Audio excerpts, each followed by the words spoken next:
Welcome to your online coffee break, where we discuss bite-sized topics that inspire, educate, and entertain. Here's your host, a software innovator, award-winning marketer, and astronomy and space buff, Chuck Fields. Hello, thanks for joining us today for your online coffee break. Today I'd like to welcome to our show my special guest, Laura Marie.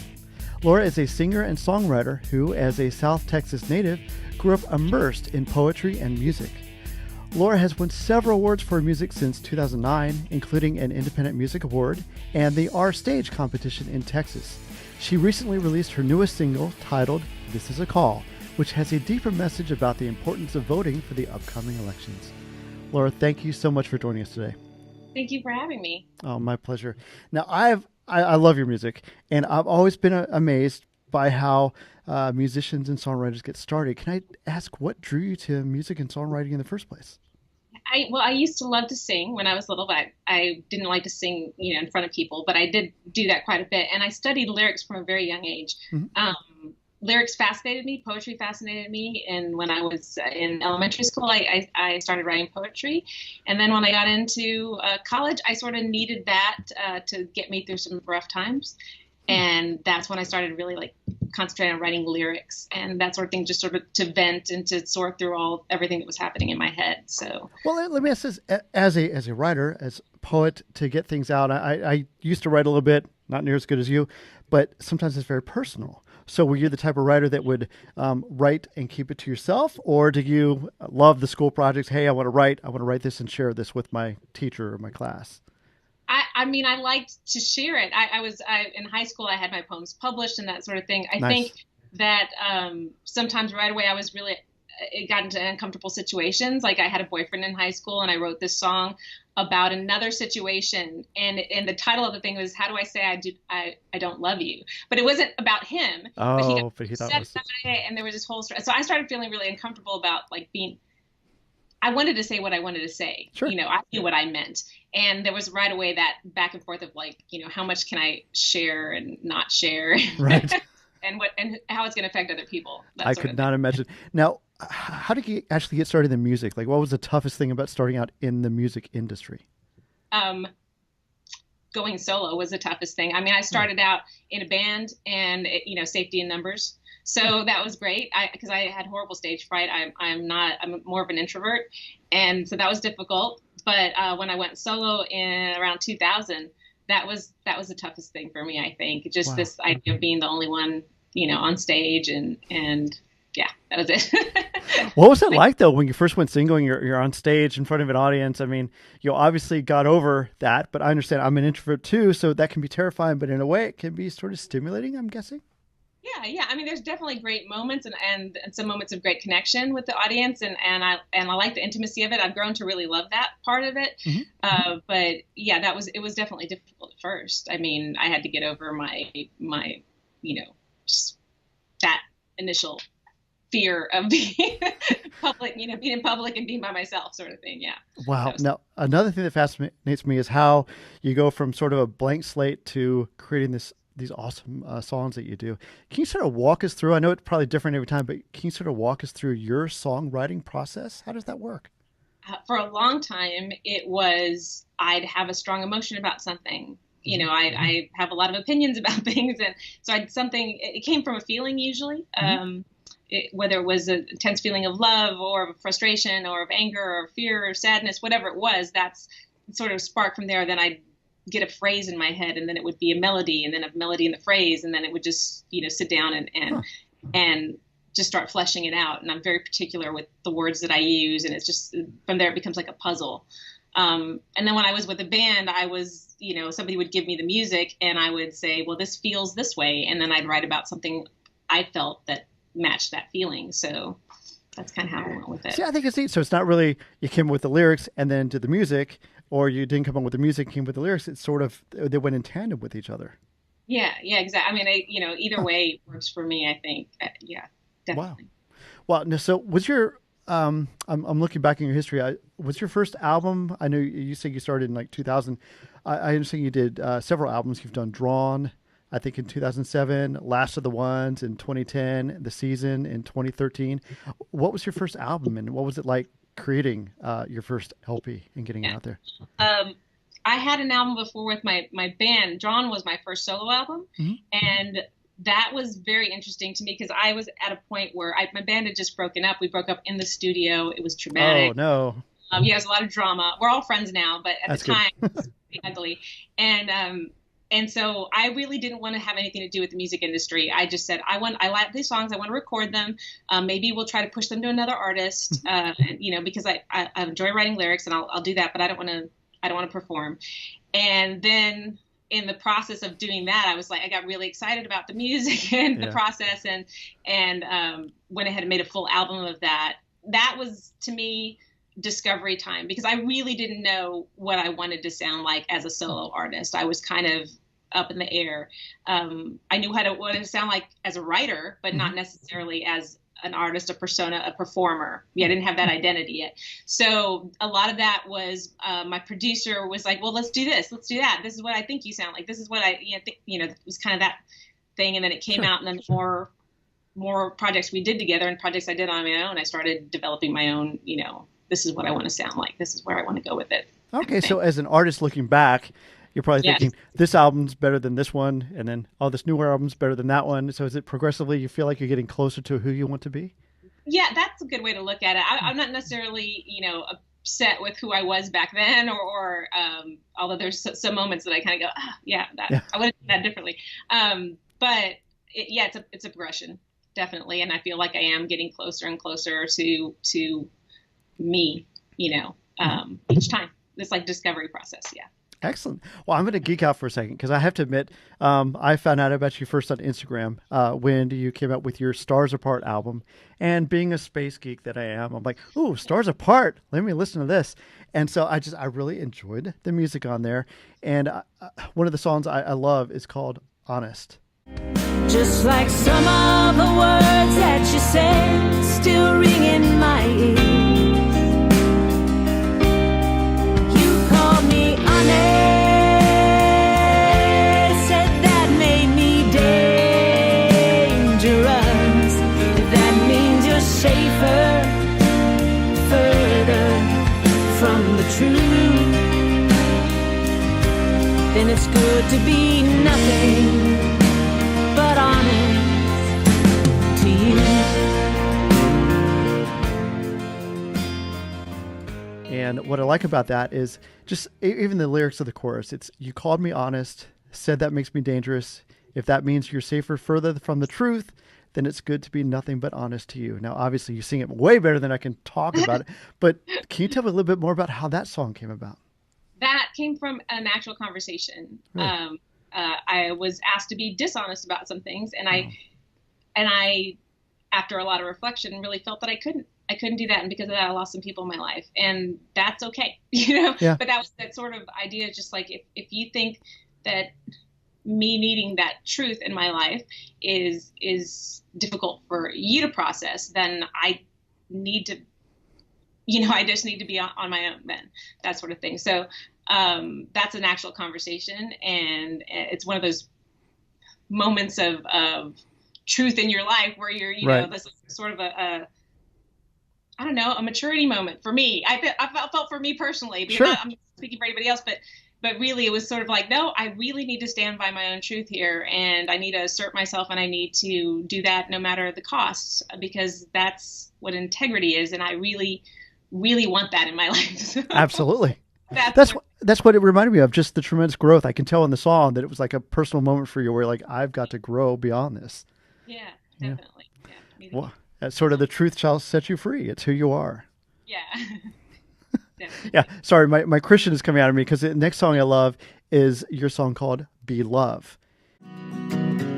Sometimes we feel beaten by the world. It gets colder than we think it should. We push further and further away. But a million stars that seem far by day shine brighter the darker the night. I wanna be that light where there is injury, poverty, dying and despair. Then let me be love. And what I love about this one, not even, I love the chorus, of course, but there's this one verse I just love. I'm going to read this real quick. It says, "Sometimes we feel beaten by the world. It gets colder than we think it should. We push further and further away, but a million stars that seem far by day shine brighter the darker the night. I want to be that light." That just all that and the chorus, I just love it. So tell me more about that song. Years ago, I heard a song by a songwriter, David Kaufman, Mm-hmm. and he was a Christian writer.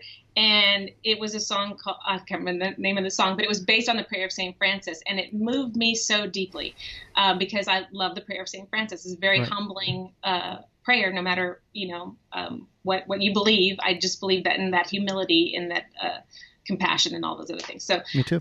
I had in my mind thought someday I want to write a song about that and based on the prayer of St. Francis as well, because I really liked that idea. And then, I think I was just going through a lot. I saw a lot of turmoil in the world at the time, and it's of course not gotten less tumultuous. Yes.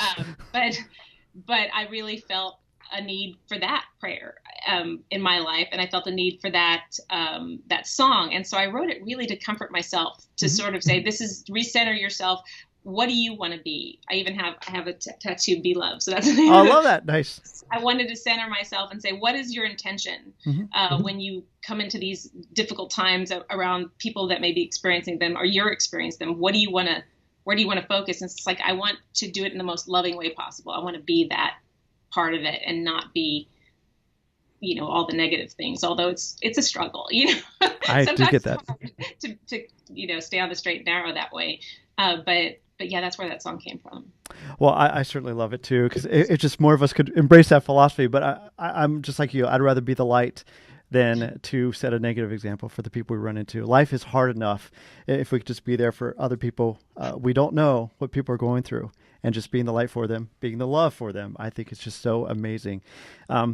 One thing you mentioned about the world and tumultuous, one of the reasons I started this podcast just a few short months ago is I was getting tired of all that negativity on social media, and I wanted to give a platform where we can be more inspirational and be more positive for people coming along. And I think this actually ties in. You have a new single out, or it's coming out very soon, called "This Is a Call." And it's about speaking up now, getting out and vote for 2018. Tell us more about that and about your passion behind that. Well, the song is out. It is out. We put it out last week, I think. Yeah. Okay. Time. I had come through a period of just feeling, I guess, a little bit too worried about things in the world to even focus on writing. And sometimes that happens. And so I was kind of stuck, and I had this little writer's block sort of thing. And then all of a sudden, when I was able to put it into words, that's what came out. This is like, I wanted people to speak up. I felt that I had friends that were suffering, or that people were being vilified, or people weren't speaking up on, to support other people who needed support. And it just bothers me, the social justice aspect of it, when we don't stand up for those people who are vulnerable, or at least, model behavior that says we have compassion for them. So that was kind of my thing. It was sort of a thing of saying to myself and to other people, like, just gather your courage. I know it's difficult because things are, vitriolic online. When you want to speak up, you want to say something, and people attack you. And I know it's hard. I know it's difficult. But if you say what you believe, and try to do it in a loving way, then it's not, I feel like that really influences people, because we need voices. We need brave voices to speak up and say, this is the way it should be, even when we're going against a group of people, and and they feel as if we're out of line. And it's like, but no, I'm saying that I believe this is true, and I need you to hear me. That's the way we resolve things, through conversation, through discussion, through debate, and it doesn't all have to be hateful or negative. And a good way to solve things too is to go out and vote. I mean, I'm from Texas, and Texas is a non-voting state for all intents and purposes, because not enough people vote here, and not enough people feel they're represented by their representatives. So I thought, I'm going to put everything I have behind this voter drive and the song, is going to help me propel that for me. I'm going to, take the inspiration for the song and go with it. So that's what I'm doing right now. And that's wonderful. And one thing you point out I believe you created the site called thisisacall.org. Mm-hmm. And on that, you mentioned how nationally only 60% of people turn out for a presidential election and only 40% for midterms. So I always thought that was so sad because I'm with you. I think we all have a voice. And I think we should be able to, express our opinions honestly with each other, nicely, tactfully with each other. And it's okay to disagree with somebody. I can respect someone totally great if they were going to vote for that person and I'm not. I don't care. I still love them. I'm a Christian guy. I will do my best to be patient and all that. So thisisacall.org. And what can they find out if they go to that site right now? Well, this site is about helping you, making it easier to vote. So you can check to see if you're registered. You can register to vote. You can look up your ballot before the election so that you can compare candidates or issues, anything like that. You can also go to your Secretary of State from that site and find out where you're supposed to go and vote. So it's all the stuff that I know that was frustrating for me to look for when I started voting. Just it's like there's so much information that you need and then you don't know where to find it. I wanted to put it all in one place. And so that's what This Is a Call. Excellent. Well, I appreciate you coming up with that. I love the song. This Is a Call. It's a fantastic song that I'm going to play at the end of this podcast. I understand a great place for people to learn more about you is your website, lauramariamusic.com. Yeah. Right. What's next for you? What's coming up? Right now, we're just working actually on an event for voter registration and then just pushing the single as well. But mostly, it's really focusing on the voter drive. Until that's done, then the next project we'll start talking about that. So. Wow. Well, that's fantastic. Well, your music is fantastic. I appreciate you taking time out of your hugely busy schedule to join us today. Thank you so much, Laura. Thank you. Thank you for having me. Appreciate it. My pleasure. Online coffee break. Wow, I really appreciate Laura Marie joining us today. I just love her music. I certainly hope you do too. If you'd like to find out more about her, you can visit her website, lauramariamusic.com. If you'd like to learn more about her song, This Is a Call, you can visit smarturl.it/thisisacall. I want to thank you for listening to Online Coffee Break today. If you're watching us on YouTube, thanks for watching us. If you'd like to comment on today's topic, you can visit our website, onlinecoffeebreak.com. You can also leave a comment there. Or you can call us at 317-862-4700. Leave us a comment, and we just might share it on the air. You can also follow us on Facebook or Instagram at Online Coffee Break, or just search for us on iTunes or your favorite podcast app. Be sure to rate us or share this episode with your friends. As we exit today, I'm going to play a little sample of her song, This Is a Call. Thanks again for joining us today. See you next time. God bless. Where did you go?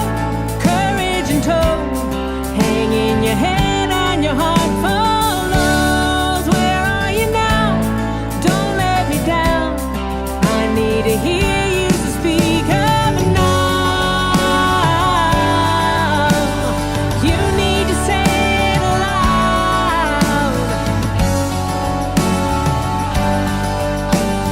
You need to let it out. Let it shake the walls and bring them down. Online coffee break.